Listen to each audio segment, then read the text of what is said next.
여러분 오늘 이 시간 에스겔서 31장 말씀을 함께 나누기 전에 이런 질문을 드리고 싶습니다.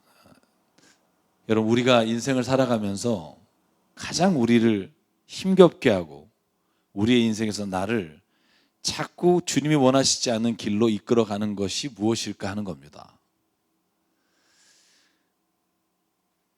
오늘 성경에서 그것이 무엇이라고 말하는지 우리가 한번 살펴보면 좋겠습니다. 여러분 우리가 세상을 살아가면서 알게 모르게 또 의도하든 의도하지 않든 우리는 경쟁하면서 살아갑니다. 우리가 숨쉬고 살아가는 모든 현장에는요 경쟁이라는 구도가 있어서 그 경쟁에서 이기는 사람이 있고 그 경쟁에서 지는 사람이 있을 수밖에 없습니다. 여러분 아주 어릴 때는요 우리 어린아이가 밖에 나가지 못하니까 대부분의 경쟁이 가족 안에서 이루어집니다. 어렸을 때 형제 자매가 많으신 분들은 아마 아실 겁니다. 저는 4남매였기 때문에 너무나 뼈저리게 잘 알고 있습니다. 여러분 4남매 중에 누가 공부한 사람이 잘하죠? 그러면은 직접 다른 형제 자매한테는 말하지 않지만 부모들이 이렇게 얘기하는 경우가 많아요. 어쩌면 너는 그렇게 시키지도 않아도 잘하니? 아이고 공부란 말도 안 했는데 어쩜 그렇게 공부 잘하니? 그 말은 뭐예요? 나머지 애들은 시켜도 안 한다는 거죠. 더불어 그 나머지 자녀들에게는 이렇게 말하는 게 치명타예요. 어쩌면 같은 배에서 나왔는데 이렇게 다를 수가 있니? 여러분 그럼요. 딱히 누굴 향해서 뭐라고 혼낸 건 아니어도 알아서 듣는 거죠. 아, 내가 지금 우리 가족 중에 형제 중에 내가 좀 떨어지는구나. 여러분 늘 그렇게 경쟁을 배우면서 자라나게 돼요. 특별히 저희 누님 중에 한 분이 공부를 워낙 잘했어요. 그래서 누님이 공부를 너무 잘하는 것 때문에 다른 애들은 늘 누나를 좀 봐라. 얼마나 공부를 잘하니. 이런 얘기를 어렸을 때 너무나 많이 들었던 기억이 나요. 여러분 그런데 유치원이나 학교를 가게 되죠. 그러면 경쟁이 더 대상이 많아진다는 거죠. 다른 친구들과 경쟁해야 되고 다른 과 친구들과 내가 목표로 두고 있는 것을 놓고서 경쟁할 수밖에 없어요. 이건 누가 나쁘고 좋아서가 아니라 우리가 세상을 살아가려면 그럴 수밖에 없다는 거예요. 부모님들은 그 경쟁에서 이기면 칭찬하고 격려하지만 경쟁에서 밀리면 계속해서 자극을 줘요. 물론 부모님들이 자식 잘 되라고 하는 소리라는 걸 누가 모르겠습니까? 그런데 그 자식 잘 되라고 하는 소리가 살아가는 우리에게는 끊임없이 경쟁을 요구하는 끊임없이 경쟁 속에서 살아남지 않으면 네가 살아갈 이유가 없다는 것을 스스로가 느끼게 된다는 거죠. 여러분 제가 지금 말씀드리려고 하는 건 그래서 경쟁이라는 것이 불필요하다라는 말을 드리려고 하는 게 아니라 이 사회가 경쟁을 부추기고 경쟁할 수밖에 없도록 가르치지만 그 경쟁의 마지막 끝이 무엇인가를 볼 수 있는 눈이 있는 사람과 없는 사람은 세상을 다르게 산다는 거예요. 여러분 점수와 등수가 매겨질 때 자기 자신이 그것에 의해 자기가 어디에 있는지를 스스로가 평가하게 되는 사회, 그게 우리가 살아가는 세상입니다. 그런데 경쟁은 또 반대로 말하면 개인의 능력을 개발하는 원동력이 되기도 해요. 여러분 자본주의 사회가 왜 이 세상에 살아남았을까요? 그 과정 중에 공산주의를 비롯해서 여러 가지 사회 체제가 있었음에도 불구하고 자본주의가 살아남을 수 있는 강력한 힘은 뭐냐 하면 인간의 이기적인 그 이기심을 충분히 활용해서 노력한 만큼 그 대가를 받을 수 있게 한 이 체계가 여러분 지금도 살아남게 된 이유라고 생각해요. 세상에 부를 창출하고 기술을 발전시키고 그래서 자본주의 사회가 가지고 있는 가장 강력한 힘은 뭐냐면 꾸준히 우리 세상이 발전하고 있다는 생각을 갖고 또 그 발전하는 것 때문에 우리가 그 나머지의 몫을 또 배분받아서 살아가는 힘이 있다는 거죠. 그런데 그 반대편에는요 열심히 노력해도 거기에 상하는 대가를 받지 못함으로 인해 낙심하고 실망하고 그 경쟁의 구도에서 패배의식으로 살아가는 사람이 너무나 많다는 거예요. 누가 열심히 일하고 싶지 않겠습니까? 열심히 해도 안 되는 사람이 때로는 있기 때문입니다. 여러분, 그래서 경쟁은 어쩔 수 없지만 승자가 누리는 특권과 우월감, 그리고 패자가 갖게 되는 패배의식과 열등감, 여러분, 이것을 치유하지 않으면 우리가 한 사회를 살아가면서 우리 안에 있는 갈등과 문제는 영원히 해결할 수 없다는 겁니다. 왜냐하면 그 경쟁의 구도 속에 도사리고 있는 인간의 가장 나쁜 본성이 교만이기 때문입니다. 경쟁은요, 나도 모르는 사이에 내가 있는 위치에서 교만한 마음을 내 자신이 스스로에게 부여하고 살아가고 있습니다. 여러분, 오늘 저희가 읽은 에스겔서 31장을 보면 이 모든 열방들에 관한 이야기가 오늘 31장으로 끝이 나요. 그게 뭐냐면 에스겔서 25장부터 31장은 이스라엘 주변에 있던 모든 나라들에 대한 예언으로 되어 있어요. 여러분, 25장부터 암몬과 모압과 에돔과 블레셋과 두로와 시돈과 오늘 31장의 이집트에 이르기까지 이 모든 나라들이 왜 가장 흥할 때 또한 가장 멸망의 기회가 되었는지를 성경이 설명하고 있는 장면입니다. 여러분, 에스겔서 28장에 보면 4절과 7절에 두로라고 하는 나라가 왜 멸망했는지를 설명할 때 이렇게 쓰고 있어요. 자, 한번 읽어볼게요. 너는 지혜와 청명으로 재산을 모았으며 내 모든 창고에 금과 은을 쌓아 놓았다. 너는 무역을 해도 큰 지혜를 가지고 하였으므로 내 재산을 늘렸다. 그래서 내 재산 때문에 내 마음이 교만해졌다. 그러므로 나 주 하나님이 말한다. 내가 마음속으로 신이라도 된 듯이 우쭐대니 내가 이제 이방 사람들 가운데서도 가장 잔인한 외국 사람들을 데려다가 너를 치게 하겠다. 그들이 칼을 빼서 내 지혜로 성취한 아름다운 상품을 파괴하고 내 영화를 더럽힐 것이다. 에스겔서가 뭐라고 말하냐면 두로가 망한 이유가 뭐냐? 하나님이 그들을 축복해서 지혜와 총명과 재산을 늘려줬는데 그것이 교만하게 된 결과가 됐고, 그 교만으로 말미암아 마치 하나님이 된 것처럼 우쭐대며 그가 다른 사람을 업신여기고 하나님을 신뢰하지 않고 자기를 교만한 가운데 따라감으로 인해 하나님이 그를 치셨다라고 말합니다. 여러분, 오늘 31장 에스겔서가 이집트가 멸망한 이유를 설명하는 본문도요, 너무나 동일합니다. 31장 10절 12절 저희가 읽은 본문 중에 이렇게 하나님이 말해요. 나 주 하나님이 말한다.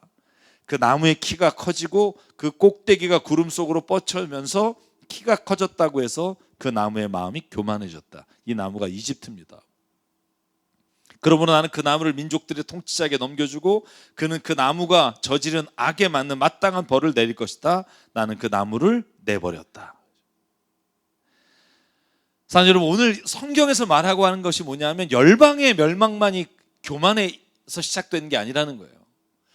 모든 개개인의 사람에게 그를 좀먹고 그의 인생을 망치고 하나님과 대적하여 하나님을 바라보지 못하게 하는 가장 큰 이유가 뭐냐 하면 교만이라는 거예요. 여러분, 중세 철학자 중에 교부 철학자나 스콜라 철학자 모두가 다 가장 큰 죄가 뭔가 교만이라고 말해요. 제가 여러분에게 종종 설명하는 C.S. 루이스가 인간이 가진 모든 악 중에 가장 악한 것은 교만이라고 말해요. 교만에 비하면 다른 모든 죄, 10계명에 나오는 죄는 정말 부스러기처럼 작은 것에 불과하다. 왜 그런 말을 했을까요? 한 사람이 멸망에 가는 가장 큰 이유, 신앙의 길에서 벗어나는 가장 큰 이유가 이 교만이라는 것에서 출발한다는 거예요. 여러분, 기억하십시오. 이 교만은요, 세상적으로 잘 나가는 게 아니라 때로는 신앙이 교만이 되고 우리가 믿음 생활하는 것도 교만이 돼서 그가 스스로 신앙 가운데 무너지게 되는 것이 교만 때문이라는 말을 우리가 기억해야 합니다. 여러분, 성경에요, 교만이란 구절이 132번이 나와요.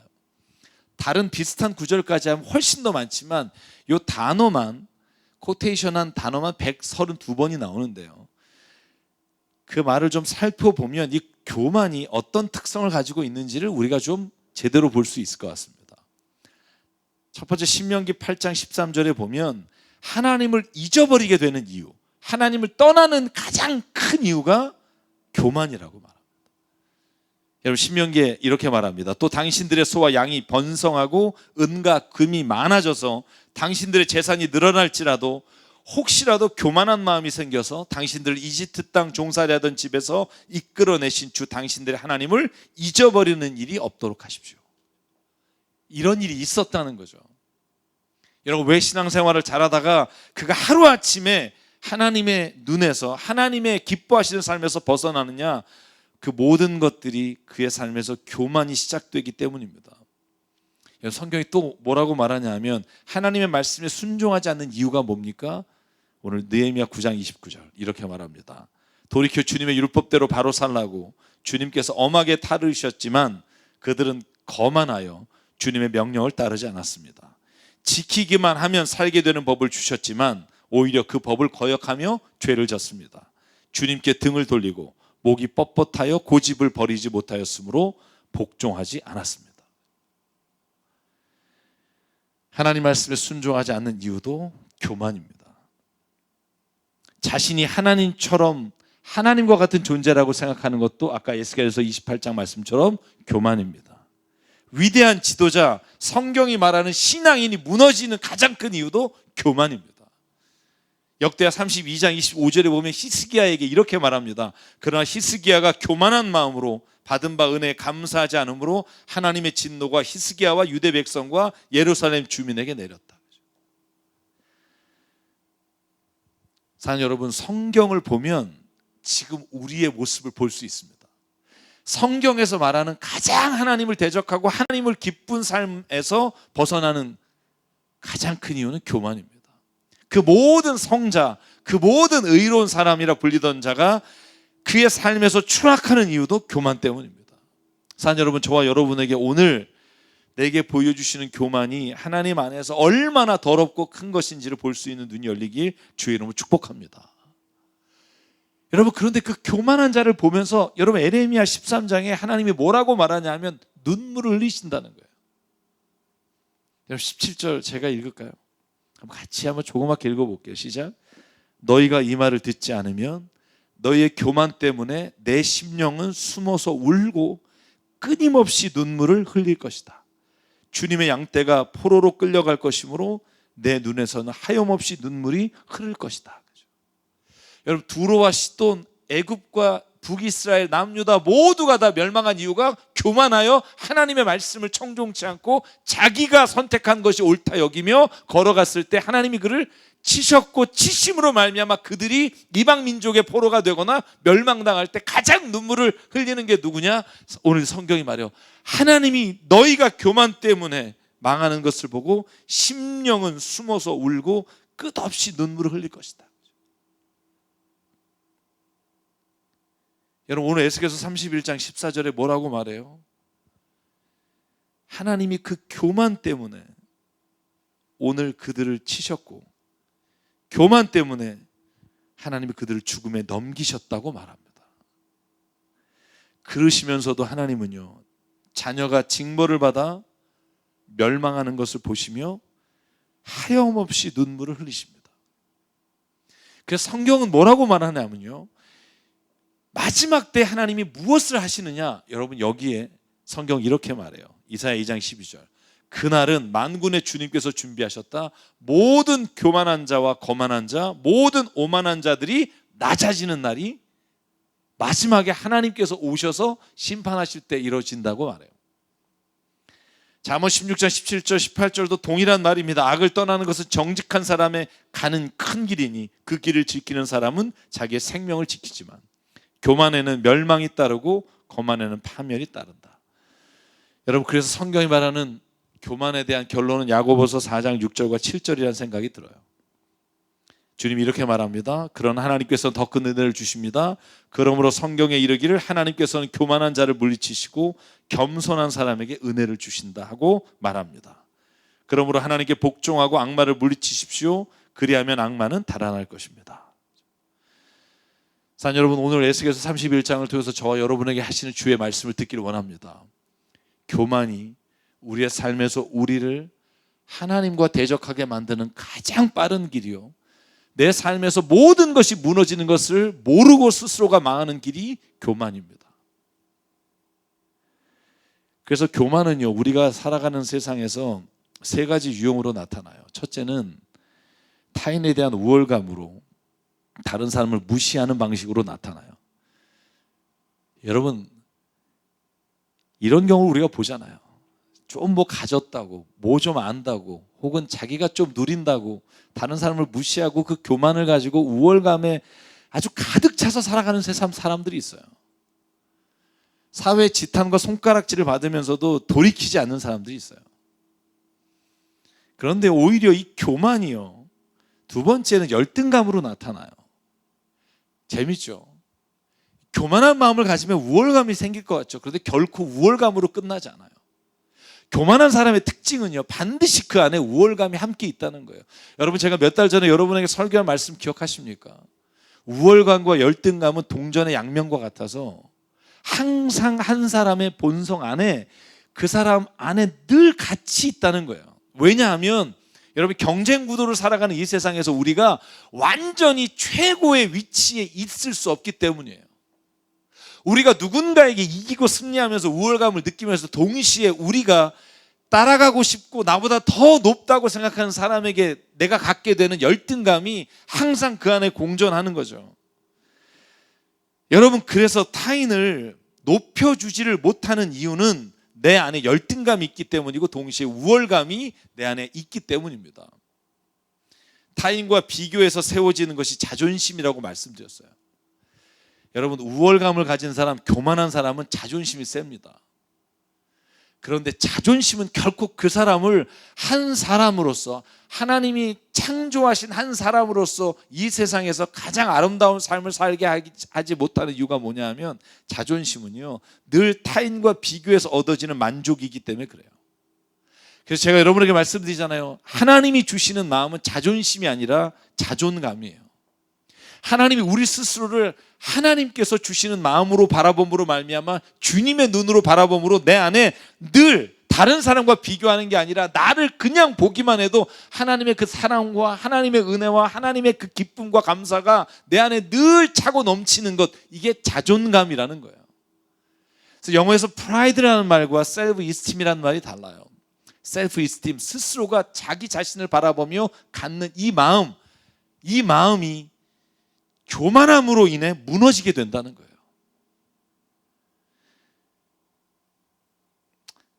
사랑 여러분, 세 번째는요, 이 교만이 나타나는 유형 중에 마지막은 겸손을 가장한 교만이에요. 여러분, 오해하지 마십시오. 이 말은 어떤 사람들은 막 겸손한 척하면서 교만하다, 이런 말을 하는 게 아닙니다. 모든 사람이 겸손한 그 모습 속에는요, 교만이 숨어 있다는 거예요.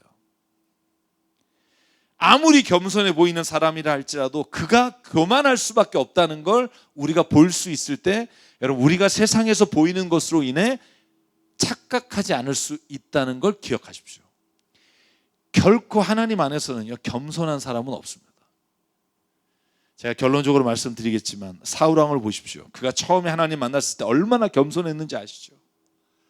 왕이 돼야 된다고 하니까 나 같은 사람이 어떻게 왕이 되냐고 하나님께 피해서 도망갔던 사람이, 여러분 사무엘상 15장 30절에 보면 그가 아말렉 족속에서 승리해서 모든 취한 것들을 다 태우고 버리고 죽이라 하셨지만, 여러분 살찐 소와 양을 남겨둔 것이 걸려서, 여러분 잘 아시겠지만 사무엘이 와서 그가 지적하잖아요. 네가 하나님 앞에 죄를 범했다. 여러분 끝까지 인정하지 않아요. 내가 하나님께 예배드리려고 이 좋은 것들을 남겨놨다라고 항변합니다. 여러분, 그러자 사무엘이 당신이 하나님 앞에 교만하여 거역했다라고 말할 때 여러분 회개해요.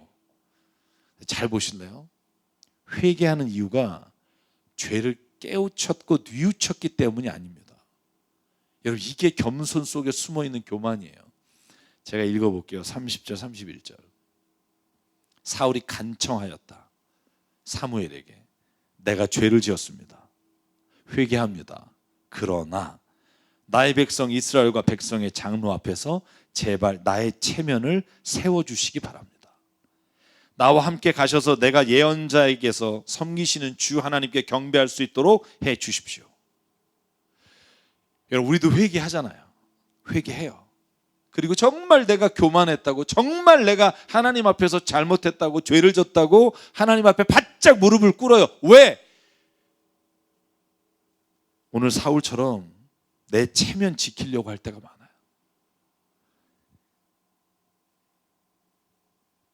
여러분, 하나님께 회개하는 이유가 뭐예요?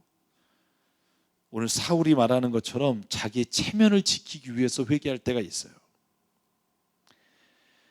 여러분, 오늘 본문에서 제가 드리려고 하는 말은 이겁니다. 인간 스스로 겸손하게 됨으로 교만해서 돌아설 수 있는 길은 없습니다. 심지어 회개하는 이유가, 회개함으로 말미암아 우리가 교만으로부터 돌아설 수 있는 길은 없습니다. 우리 인간은요, 가장 낮은 자에 있는 것처럼, 아니 본인이 그렇게 생각하고 살아갈지 모르지만 그 안에는 결코 그 안에서조차 내 안에 있는 그 교만으로부터 물러설 수 있는 길이 없습니다. 여러분, 경건한 사람은요, 경건한 사람을 가지고, 경건한 내용을 가지고 서로가 또 교만해져요. 너 일주일 금식했냐? 난 열흘 했어. 너 열흘 했냐? 나 15일 했어. 여러분, 이게 우리가 가지고 있는 교만의 본능이라는 거예요. 너 정말 그렇게 했어? 나도 이렇게 했어. 여러분, 겸손해서 낮아지는 것조차도 경쟁이 되는 게 우리의 모습이라는 거예요. 여러분, 비단 교만에만 국한된 것이 아니라 우리 인간의 모든 죄가 그렇습니다. 죄에서 돌이켜서 의로운 사람이 될 수는 없는 겁니다. 우리가 교만에서 물러나서 겸손한 사람이 될 수는 없는 겁니다. 내가 그걸 인정할 때, 그때야 비로소 희망이 보이는 게 신앙의 역설이라는 거예요. 사랑하는 여러분, 신앙 안에서 죄를 짓지 않고 살려고 노력하면 그렇게 됩니까? 아니요. 오늘 설교 제목을 제가 뭐라 그랬습니까? 우리가 유혹으로부터, 유혹이 우리에게 닥쳤을 때 어떻게 해야 할까? 여러분, 유혹이 닥쳤을 때 내가 정말 하나님 안에서 겸손하고 주님 안에서 내가 노력함으로 인해 해결할 방법이 있다면 예수께서 이 땅에 오실 필요가 없어요. 아무리 노력을 한다 해도 우리는 그 죄와 교만으로부터 우리가 물러날 수 있는 방법은 없기 때문에 예수께서 이 땅에 오셨다는 거예요. 사랑하는 여러분, 그럼 오늘 마지막 결론에 이릅니다. 교만의 유혹에서 어떻게 하면 우리가 이겨나갈 수 있을까요? 시작은 이렇습니다. 내가 그것을 이길 수 없다는 걸 인정하는 거예요. 내가 죄를 이길 수 없고 내가 교만이란 마음을 내 안에서 물리칠 수 없다는 걸 인정하는 거예요. 인정하고 매 순간 하나님의 임재 앞에 서는 방법 외에는 우리가 그 길에서 벗어날 수 있는 방법이 없습니다.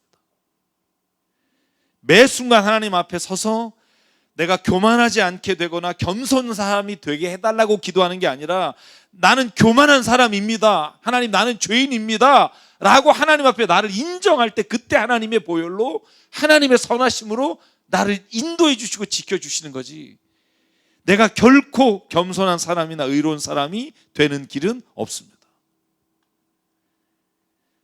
여러분, 우리가 어느 정도 신앙생활하면, 회개하면 내가 예전보다 좀 더 나은 사람이 됐다는 생각이 들 때가 있죠.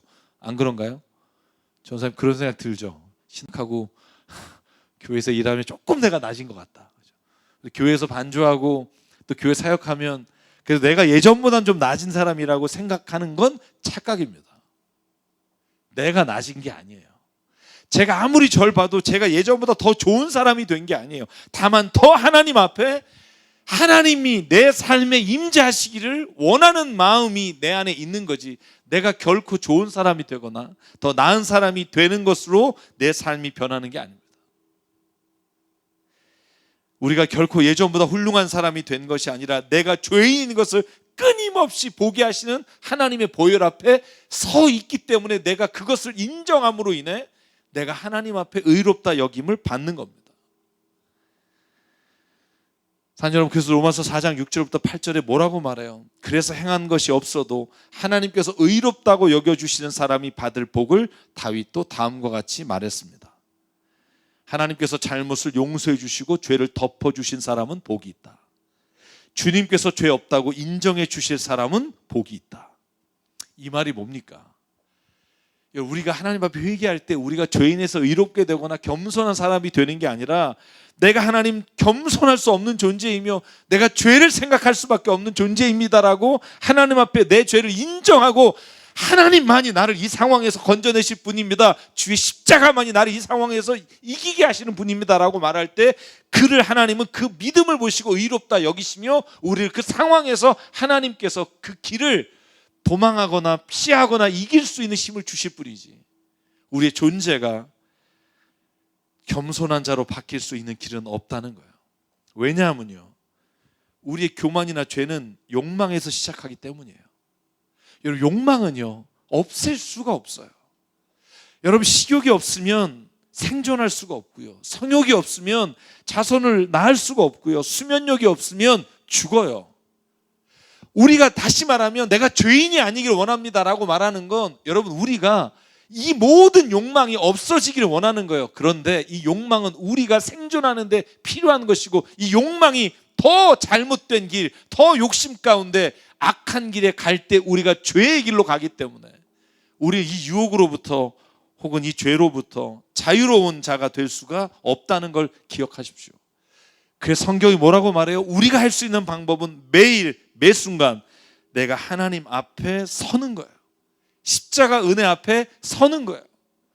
어떠한 유혹이 올 때마다 나는 전에 이겼으니까 오늘도 이길 거라는 게 아니라 전에도 이긴 게 하나님의 은혜고 오늘도 이 유혹 앞에 이 싸움 앞에 주님을 의지합니다. 하나님 나를 붙잡아 주십시오라고 말할 때 하나님이 그 순간을 이기게 하신 거지. 어제 이긴 사람이 오늘 이기고 내일 또 이길 수 있다는 보장은 우리에게 결코 있지 않다는 걸 기억하십시오. 그러므로 여러분 구원받을 때 또 넘어질까 두려워라는 바울의 말씀은요, 매 순간 하나님 앞에 있지 않는 자는 결코 그 스스로가 의의 면류관 앞에 쓸 수 없다는 말씀입니다. 여러분, 그래서 빌립보서 2장을 보실래요? 예수께서 겸손하게 이 땅에 오셨다는 말씀이에요. 제가 읽어볼게요. 예수님처럼 겸손한 사람이 되라고 말하지 않아요. 결코 바울은 그걸 우리에게 요청하지 않는다고요. 여러분, 바울 말하는 빌립보서 2장 이렇게 시작합니다. 여러분 안에 이 마음을 품으십시오. 그리스도 예수의 마음입니다. 겸손한 마음이에요. 그는 하나님과 하나님의 모습을 지니셨으나 하나님과 동등됨을 당연한 것으로 생각하지 않으시고 오히려 자기를 비워서 종의 모습을 취하시고 사람과 같이 되셨습니다. 그는 사람의 모양을 나타내셔서 자기를 낮추셨습니다. 그러니까 여러분도 이렇게 하십시오가 아닙니다. 그 다음에 뭐라고 돼 있어요? 죽기까지 순종하셨으니 십자가에 죽기까지 하셨습니다. 여러분, 예수님처럼 겸손한 사람이 되라고 주신 말씀이 아니라 예수께서 자기가 하나님과 동등되셨으나 하나님과 동등됨을 취하지 않고 이 땅에 예수 그리스도 구원자로 오신 이유, 오실 수 있었던 건 순종하셨기 때문이라는 거예요. 여러분, 초점은 겸손해져라가 아니라 순종하라는 거예요. 매 순간 하나님이 내게 오늘 이 모든 유혹과 상황 앞에 주시는 그 말씀에 순종할 때 하나님이 오늘 그 상황에서 이기는 힘을 주신다는 거예요. 기억하십시오. 그러나 순종은요, 한 번 순종했다고 내가 계속 순종할 수 있는 게 아니라는 거예요. 왜냐? 우리의 본성은, 우리의 생각은 여전히 동일하기 때문입니다. 내가 교만의 순간, 아니 매 순간 교만이 내 삶의 주인이 되었을 때 주님, 난 할 수 없습니다. 그러나 하나님 말씀에 순종합니다. 나를 붙잡아 주십시오. 이 고백만이 우리로 하여금 이 모든 열방과 모든 믿음의 사람들이 무너졌던 교만의 자리에서 우리를 지키시는 하나님의 은혜를 체험할 수 있는 유일한 길입니다. 그래서 성경이 말합니다. 여러분이 스스로가 하나님의 자녀가 된 것을 기뻐하며 하나님의 임재하심을 기대하며 날마다 주님과 함께 동행하십시오.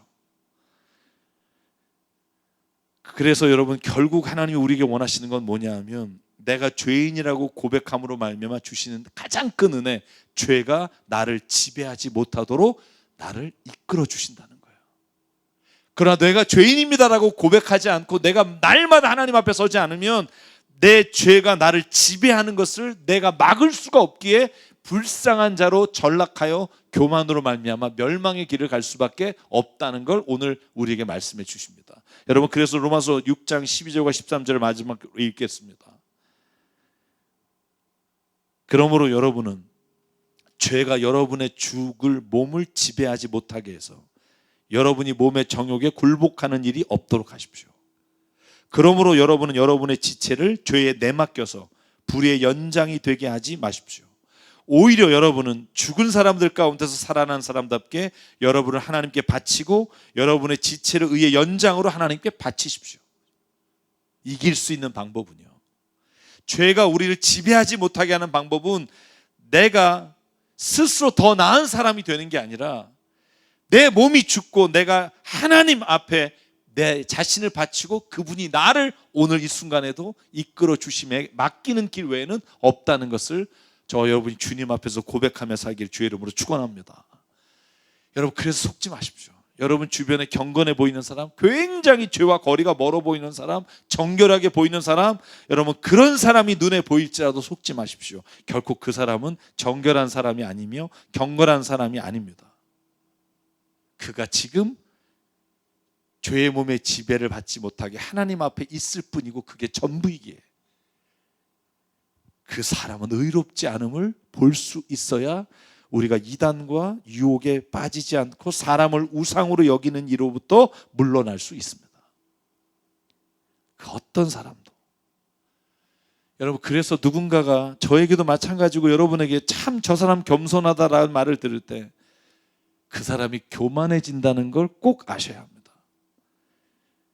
그리고 그가 다른 사람을 판단하기 시작하면서 그 겸손이 또한 그를 무너뜨리게 하는 교만이 되어 하나님 앞에 설 수 없도록 우리를 이끌어 갈 수 있습니다. 그러면 사랑하는 여러분, 오늘 에스겔서 31장을 통해 이런 이야기를 나누고 싶습니다. 끊임없이 하나님의 임재 앞에 거하십시오. 예수의 십자가 앞에 사십시오.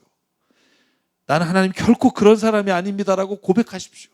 다른 사람들이 나를 향해 어떤 말을 해도 하나님, 나는 결코, 하나님 아시지 않습니까? 나는 더러운 죄인이며 어떤 선택 앞에서도 하나님 기뻐하시지 않는 길을 선택할 수밖에 없는 존재입니다라고 나를 고백할 때 하나님의 성령이 나를, 죄가 나를 지배하는 것으로부터 지켜주신 은혜를 체험하며 살아갈 수 있다는 걸 잊지 마십시오. 그게 성령의 능력이며 하나님 앞에 살아가는 자에게 주시는 은혜인 줄 믿습니다. 그래서 사랑하는 여러분, 오늘 함께 찬양하려고 하는데요, 찬양의 가사가 이렇습니다. 나의 주님께 찬양 드립니다. 크신 사랑 임재하심에 감사합니다. 주님 앞에 나 엎드려 주의 음성을 기다립니다. 나를 부르실 때 믿음으로 걸어가게 하옵소서. 여러분, 저는 이 찬양이 참 좋습니다.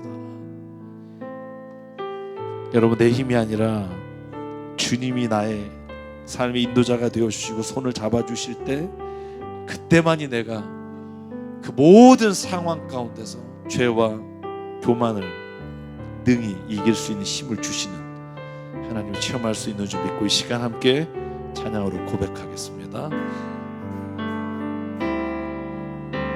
나의 주님께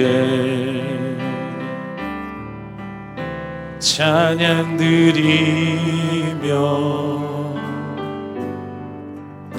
그 크신 사랑 주 임재 감사해. 어둠 속에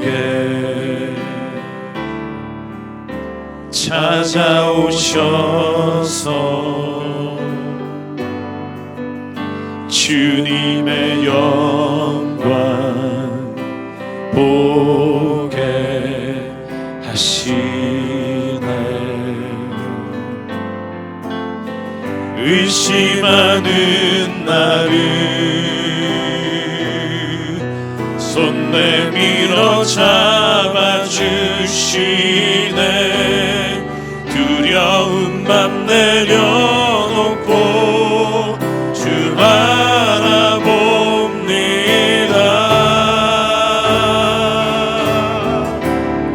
주님을 보게 하소서. 나를 붙드소서. 내 뜻과 내 생각 내려놓고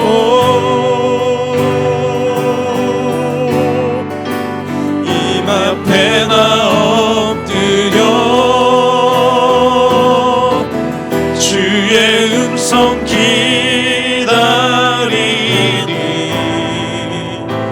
나를 부르실 때 믿음으로 걸어가리. 우리 다 함께 일어나서 주님께 한 번 더 고백할게요. 나의 주님께, 나의 주님께. 아멘. 주님만 의지합니다. 찬양 드리며 그 크신 사랑 주님께 감사해. 어둠 속에 찾아오셔서 주님의 영광 보게 하시네. 의심하는 나를 손 내밀어 잡아주시네. 두려운 맘 내려놓고 주 바라봅니다.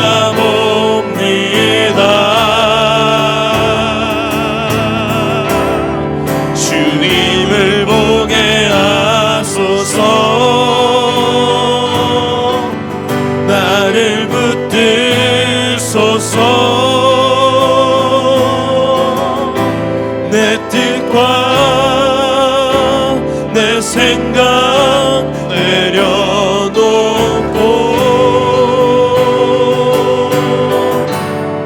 주님 앞에 나 엎드려 주의 음성 기다리니 나를 부르실 때 믿음으로 걸어가리. 주님을 보게 하소서. 아멘. 주님을 보게 하소서. 나를 붙드소서. 내 뜻과 내 생각 내려놓고 주님 앞에 나 엎드려 주의 음성 기다리니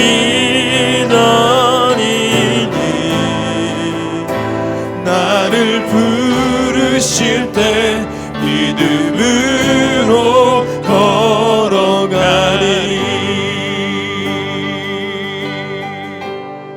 우리 시간 함께 기도하겠습니다. 하나님, 내가 신앙생활을 하고 교회를 다니면서 내가 좀 나아졌다고, 내가 이제는 좀 경건한 사람이 되었다고 착각하며 스스로 교만하여지는 우리의 모습을 바라봅니다.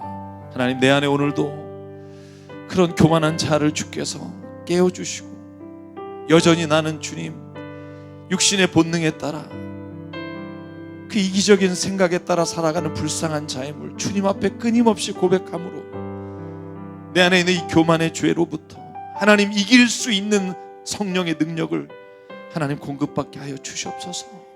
여전히 나는 의로운 자가 아니라 하나님이 내 안에 계시며 예수 그리스도의 십자가의 은혜로 말미암아 하나님 오늘도 의로운 자처럼 여겨주시는 주의 은혜 안에 있는 것임을 보게 하시고, 주의 임재하심이, 주의 도우심이 오늘 필요한 자임을 고백하오니 하나님 오늘도 나와 함께 하시고 나를 붙잡아 주시고 우리의 가정 안에, 우리의 교회 안에 임재하여 주시옵소서.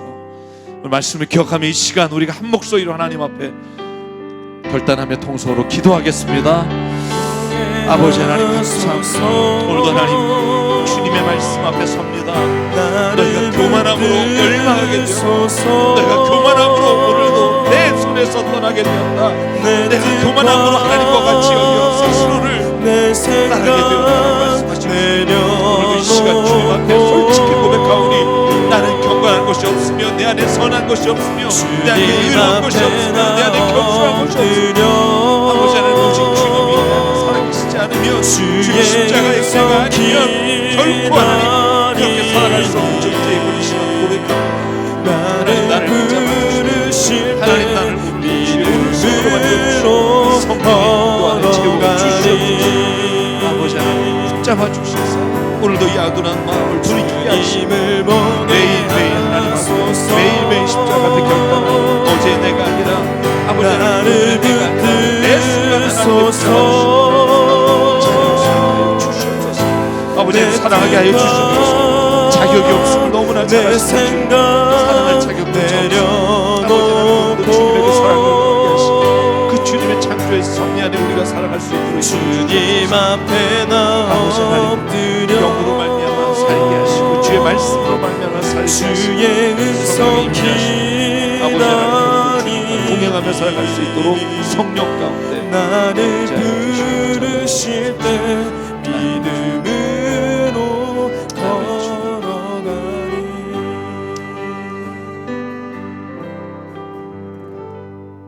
상의 하나님, 내 안에 분노가 사라지고 내 안에 온유함이 있는 것처럼 여기며 살아가는 순간에도 내게 견딜 수 없는, 내가 참을 수 없는 상황 가운데서 분노하는 내 자신을 바라보고 미워하며 누군가를 내 마음으로 죽이는 자신을 발견할 때가 얼마나 많은지 모릅니다. 교만한 사람은 아니라고 스스로를 여기며 겸손하다 생각하면서도 그 겸손이 또한 교만이 되어 누군가를 찌르고 있음을 하나님 우리가 볼 수 있도록 눈을 열어 주시옵소서. 오직 의로운 분은 주님이시며 오직 주님의 임재 앞에 주의 십자가의 은혜 앞에 있지 않으면 한시라도 우리는 결코 주님이 원하시는 그 삶을 살아갈 수 없는 자임을 고백할 때 주님이 주시는 그 한없는 은혜와 사랑이 우리 안에 샘솟아 흘러가게 하여 주시옵소서.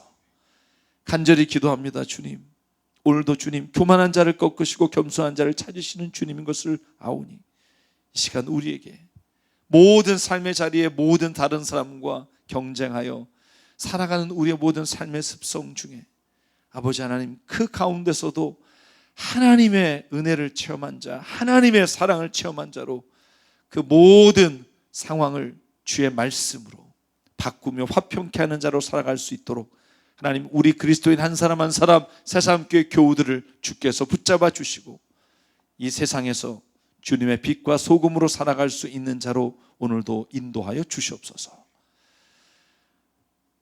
오늘도 우리에게 주신 생명과 시간과 달란트와 모든 물질이 주님의 것으로 와라 이 시간 주님께 드립니다. 하나님의 나라와 뜻을 위해 사용해 주시옵소서. 이제는 우리 주 예수 그리스도의 은혜와 하나님 아버지의 무한하신 사랑과 성령님의 감동, 감화, 충만 교통, 위로하심이 오늘 이 시간 이 모든 교만과 죄의 사슬에서 오직 끊으실 수 있는 분이 주님이시며 주님 안에 있을 때만이 그것이 가능하다는 것을 믿음으로 고백하는 여기에는 한 사람 한 사람 머리 위에 그리고 가정과 일터 위에 주님 세우신 새삼교회 위에 지금부터 영원토록 함께 하시기를 간절히 축원하옵나이다. 아멘.